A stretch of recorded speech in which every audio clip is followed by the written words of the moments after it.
So there was a point na talagang akala mo mamatay ka na? Yeah.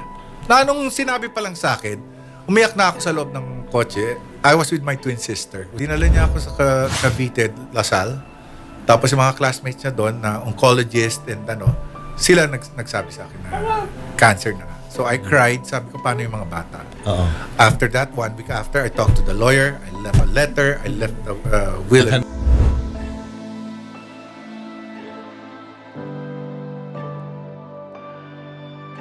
Na-shock kayo nung nalaman nyo may sakit ang dad nyo.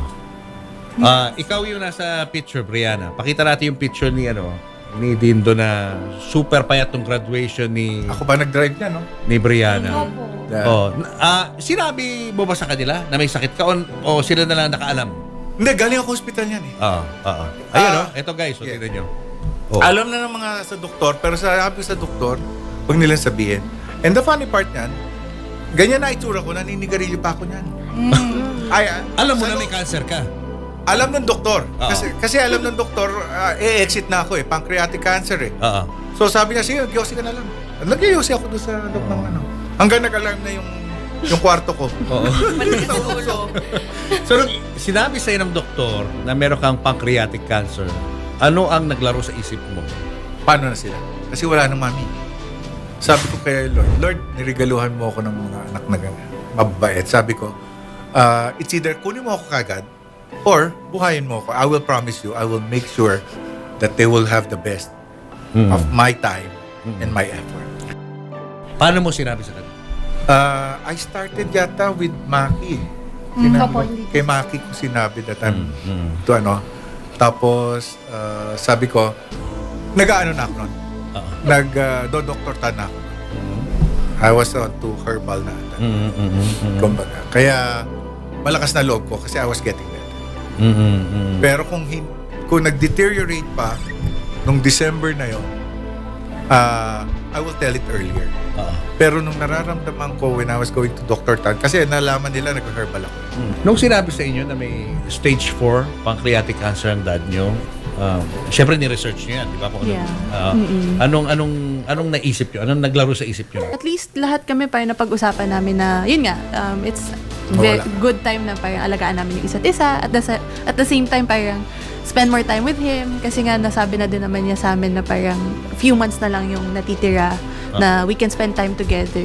So, yun din naman. We took a lot of vacations din. Para lang talaga masulit namin. Yeah. Yung... just in case. To spend time. Kayo. Ganon. So, naging close naman din talaga lahat kami. Nakakatawa nun, halos yung savings ko, inuubos ko, labas kami ng labas. Kasi sabi ko, baka, ito na yung last, di ba? Nabuhay ako, di wala na ako savings. How does it feel to be alive? Very, alam mo, pagka naaalala ko yung pinagdaanan ko, alam mo, ramdam na ramdam ko yung pagmamahal ng Panginoon. Although alam kong marami akong kasalanan ng bata, nagtaduhan at maraming mali. Ang daming chances na pwede akong mawala or there were so many pero binuhay niya ako to take care of beautiful children.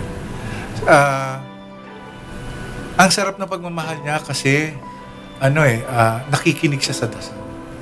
Nakikinig siya na sabi ko, Lord, binigay mo sa akin to, galing sa langit to, mga to. Wala akong alam na ibang taong mag-aalaga kundi ako. Alipinin mo ko.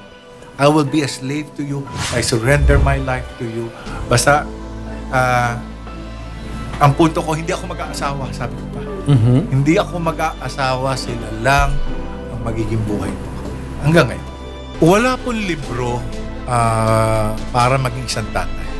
Pero meron pong libro, which is the Bible. Ang nakalagay doon, pagmamahal. Pagmamahal lang ang buhos niyo sa pamilya niyo, sa asawa niyo, sa mga anak niyo. Yung pera, susunod ho lahat yan Pero yung pagmamahal, kahit na ang ulam nyo napakamura, pero kung nagmamahalan kayo, hindi ho ganun kabigat ang buhay. Sa lahat ng tatay, don't give up. Yun lang lagi ang sinasabi ko. Don't ever give up kasi sa kanil, sa atin nakasalalay at umaasa ang mga. Tayo ang idolo nila, kaya pakita natin ang tamang buhay. Live with